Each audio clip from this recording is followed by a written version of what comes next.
ခဲ့တာမင်္ဂလာခင်ဗျာဒီနေ့ဗီဒီယိုကကျွန်တော်တို့ဇောလူပင်တောင်တက်မှာဖြစ်ပါတယ်ဒီတည်းရပါဗျာတော်တော်လာဟိုရိုက်ကြည့်ရစမယ်နော်ခုစေတော့9:15 မိနစ်မှာတောင်းစီရတယ်အမကလေကားတဲ့ဆက်ပါမယ်ခင်ဗျာဆက်လိုက်လို့ခါတော့တောင်းတော့လားရှင်းနေပါဗျာ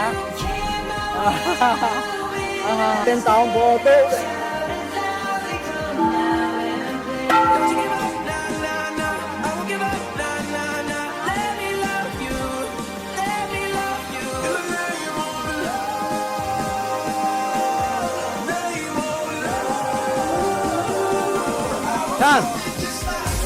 ဒီနေ့ကရန်လာပါအဆိုင်မင်္ဂလာပါရောက်နေပါတယ်ခင်ဗျာ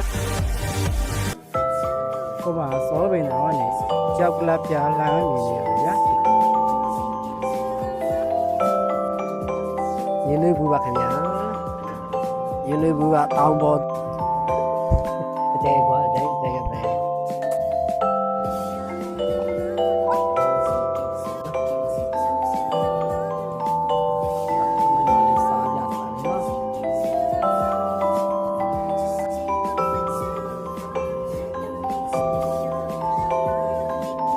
ဆိုရင်တော့ကျွန်တော်တို့ဇောကပင်တောင်ပေါ်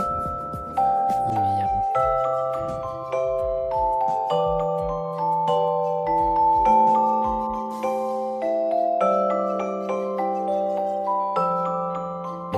ျဒီတောင်အောက်ထိနော်မှန်လေးနဲ့ဝရန်တာလေးတွေကတော်တော်မိုက်ပါတယ်ခင်ဗျာဒါပေမဲ့နည်းနည်းတော့ကြောက်တယ်ဗျဒါကျွန်တော်တို့ကကျွန်တော်ညီမလေးတွေလူငွေထည့်ပါတယ်ဗျာဒါကတောင်ပေါ်မှာအမြဲကျူးစုနေတဲ့တငယ်ချင်းပေါ့ဗျာတော့နေရာလေးပေါ့ဗျာဒါလေးတော်တော်မိုက်ပါလေဒီနေရာလေး